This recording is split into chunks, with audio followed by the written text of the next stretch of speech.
We are now talking to Baseball Perspective Editor-in-Chief, Craig Goldstein. What's going on, Craig? I'm doing well. How are you guys doing today? I'm good, man. Not Petey. I apologize, Speedy. My condolences. Thank you very much, Craig. Obviously. Thank you. But otherwise, how are you guys doing? Oh, we're good. I mean, I had a death to the family 2 weeks ago, too. My nephew passed away. Condolences. Thank you. Thank you so much. It's been really, really hard the last couple of weeks, but we're here and we're trying to give the entertainment and the shows out there that we could possibly, the best shows that we could possibly give to the fans. So how are you? I'm guessing that you celebrate Hanukkah. Happy Hanukkah. Yeah, what gave that away, right? I know, Goldstein. I mean, I like to say it's, we're Jewish, but heavy on the ish. It's, but we celebrate. Going well so far. Actually, I believe I was looking. I looked at your profile. You're from Long Island. My mom's from Long Island. So, we're both, all of us are from Long Island. So yes. Oh, I didn't realize that. Okay, yeah. Yes. So she grew up in Roslyn. All right, I know where Roslyn is, right by Queens. Absolutely. Yeah. Very Jewish area, by the way. Yeah, exactly. Go figure, right? That's right. Everything's good here. I can say no deaths in my family of late, but fingers crossed that holds out. But hard to complain thus far. Absolutely. So why don't we get into some baseball conversation? There's a couple of big moves, and it wasn't from the Yankees in the last couple of days. Obviously, Tyler was having a heart attack like the moron that he is. Don't even get me started on you and your Yankees. The Yankees, please. You and my Yankees. But anyways, it just shows you how dumb he is. But anyways, why don't we get into – you'll have your chance to speak. Be quiet. Eventually. All right, so why don't we get into the New York Mets? Your thoughts on the outfield additions that they've added, and obviously Max Scherzer signs a 3-year, $130 million contract. I think he was way overpaid, but that's just my opinion. What were your thoughts with the signings, and how do you think moving forward after the strike, the Mets could be moving into 2022? Yeah, I mean, I think this is a seminal period for the Mets right now. They have. We've seen them for a year talk about how their owner is the richest in baseball. He has more wealth, personally than all of the other owners. He's worth $14 billion, something like that. They traded for Francisco Lindor. They signed him to the extension. Aside from that, it was hard to see kind of the fruits of his wallet, so to speak. This is where you're starting to see it. It sounds like he got burned by Steven Matz's agent, and he decided to go out and spend some money. And he brought in Starling Marte. I love Starling Marte. I think he always looks like the coolest guy on the baseball field. He's going to play center field in all likelihood for them. Got on base at the best rate of his career last year, had a career best stolen base rate. Does a lot of things you don't see guys do in the modern game as much right now. I think he's a contact hitter. He gets hit by a lot of pitches, gets on base that way, and then will steal second. I really like Starling Marte. Maybe they gave him an extra year, right? He's going to be 34 next year. He's a 4-year contract. Maybe he got an extra year from them. It's just money to the richest guy in the league. So who cares? You got Mark Canha. I'm a little more tepid on that. I really like him as a player. He's a really good, consistent guy. I think he can help the Mets. He had a hip injury in the second half of last year. Wasn't very good during the hip, playing through that. Depends which guy you're going to get there. Eduardo Escobar, he can stand at a few different positions on the dirt and hit lefties. That's fine. It wasn't big money. Obviously, Max Scherzer, that's the big name. $43 million a year. He's the best pitcher. He's one of the best pitchers in baseball, even at 37 years old. He has won multiple Cy Youngs. He basically doesn't get hurt. I know he didn't pitch on schedule in the playoffs. I'm a Dodgers fan. I happen to think that was Dave Roberts' fault. That's not really Max Scherzer's fault.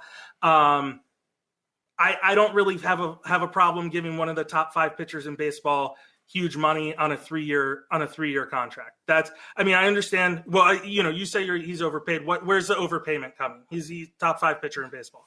He's a top 5 pitcher in baseball. No question that he is, but he's 40. He's going to be 38 years old.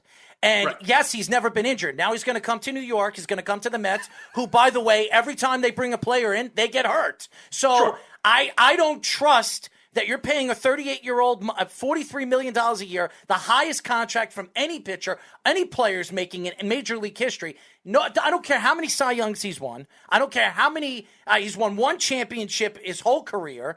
And yes, I have this guy over here who's a diehard Yankee fan that's going to sit here and say they were crying the blues because the Yankees didn't do it. But the Yankees aren't stupid where you're going to go out and pay a pitcher that way, and then all of a sudden, halfway into the season, lose him for about a year and a half because, by the way, he tore his UCL or he tore his shoulder, and he's not the same. Remember, it takes a longer time for a 38-year-old pitcher to heal than when you're 30 years old or when you're 27. So as good as he is, and as wealthy as their owner is, to give a pitcher $43 million at the age of 38 by the time the season starts, I don't know if it's a healthy move for a team that always fights injury year in and year out, the New York Mets.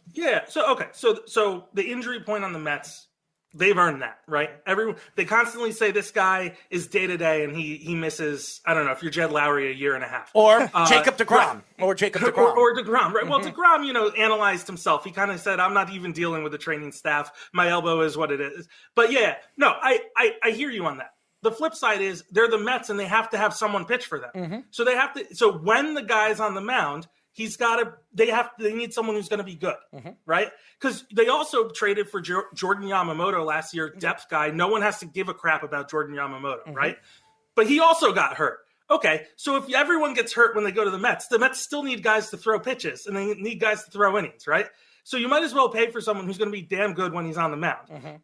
So is my perspective. And as my point about Steve Cohen being rich and being willing to all of these owners are rich, but if they're willing to spend the money, the only cost to them on this is money is if they take up money that they're otherwise going to give to someone else. But they don't have money that they're otherwise going to give to someone else. They have $14 billion behind them, and they can give all the money to anyone that they want. Craig, let me ask you a question. Do you think any other team would have given him $43 million a year? Honestly. I think on different, on a shorter contract, maybe. I'm not talking about this same contract. Do you think any other team? Well, no, I think that's why he took the Mets deal. He takes the most money, and that's why I don't think the Yankees would have done it. I don't think the Boston Red Sox would have done it. I don't even think the Dodgers would have done it, and that's why he's not a Dodger. And he wanted to stay in LA, like everybody has said that he was going to. So you can smack your mic and do whatever you want over there. Yeah, it works. Am I allowed to actually talk at some point? Anyways, but this is my thought. I would just say 90% of the contracts that end up getting signed, no other team was going to do. That's how bidding works. The last person to make the offer pays the most because other people aren't willing to do it, right? So I mean it's true, but it's true of most of the contracts out there. You know what I mean? When you reach free agency.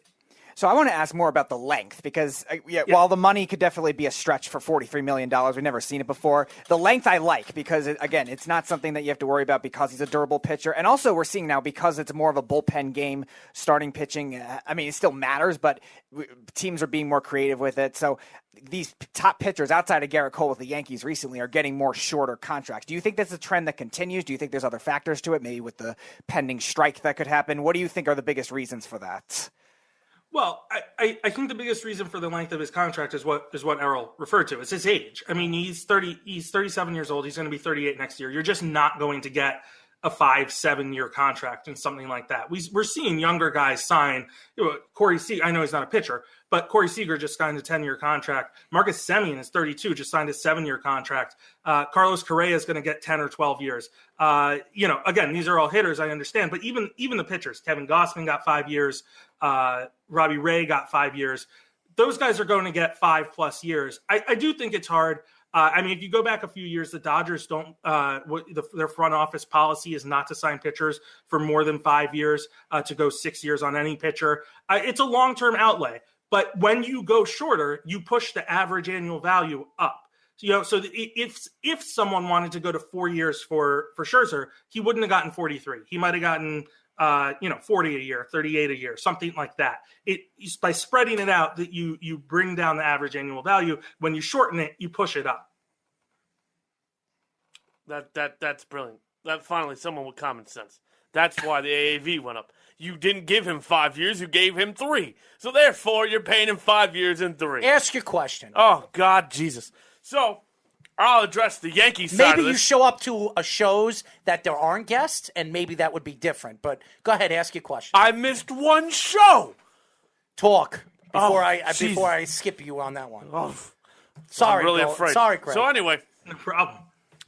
The New York Yankees, by far the biggest loser in the offseason right now. They clearly need pitching depth. They missed out on Corey Knebel. They missed out on Robbie Ray. Obviously, Max Scherzer, we mentioned his name about 100 times already. Marcus Stroman signed today with the Cubs. Is there anyone left? Alex Cobb signed today with the Giants, so you can't even get a decent second-tier guy now. Is there anyone out there, pitching-wise, the Yankees can look at and go, all right, we can plug you in as a 3, maybe even a low-end 2? No, not really. Yeah, I mean, there's really not. I think they are.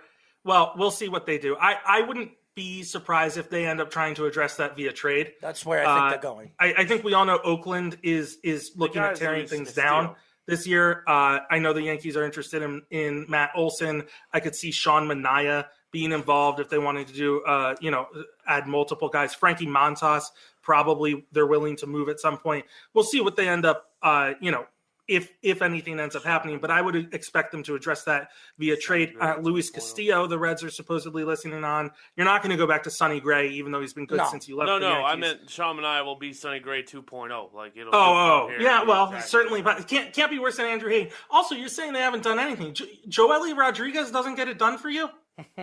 Oh, yeah, no, I'm going to have wet dreams about him now. Yeah, absolutely, yeah. And then they signed the minor league guy, the utility infielder last night. Yeah, Brian Cashman, hell of a job. They got rid of Tyler Wade. If we don't get Josh Hader, Brian Cashman, I don't want to hear his name. I know that hurts your feelings, but if you don't give me Hader, offseason's a complete failure. You know what? Craig. You know what the problem is for Yankee fans like that one over there. Here's the problem with Yankee fans. They think by going out and spending money, it's going to win you championships. Now, besides the 2009 Yankee championship, the Yankees, the years that they were dominant in the 90s, they didn't buy their championship. They built around a core. They made important trades for Tino Martinez and Paul O'Neill, and they built their team around those specifics that made their team a dominant team. This guy wasn't really alive to really remember when they were a dominant team. So how would he know? Now, over the years, when the Yankees paid for Jason Giambi, even with Alex Rodriguez, they won one championship with Alex Rodriguez. So buying championships never work. It never worked for any team, and it still to this day never works. Now, you're going to say, well, the Dodgers, they made a move for Mookie Betts. They built their team. Their core of their team was already there. They had Bellinger there. They had their pitching staff. They had Clayton Kershaw there. They had a core of players. They just needed that one factor that was going to put them over the top, and that was Mookie Betts that put them there. The problem with Yankee fans, and I'm a Yankee fan, so this is coming from a Yankee fan, they cry about things. And they cry about because Brian Cashman didn't do this, Brian Cashman didn't do that. If Brian Cashman was a free agent this year, there would have been all 30 teams in the major leagues lining up ready to sign this man because he's the best GM in baseball. This guy, hold on. Years. It is not easy. Greg, you can tell him this. It is not easy to win a championship. And by the way, it's not easy to have 30 winning seasons in a row, which, by the way, the only team in sports history that's ever done that was the New York Yankees. So for Yankee fans to sit here and cry about the Mets bringing in Max Scherzer or Marte or any of these guys, Craig, that it doesn't even matter. You whoever pitching and you whoever didn't they bring anybody. in,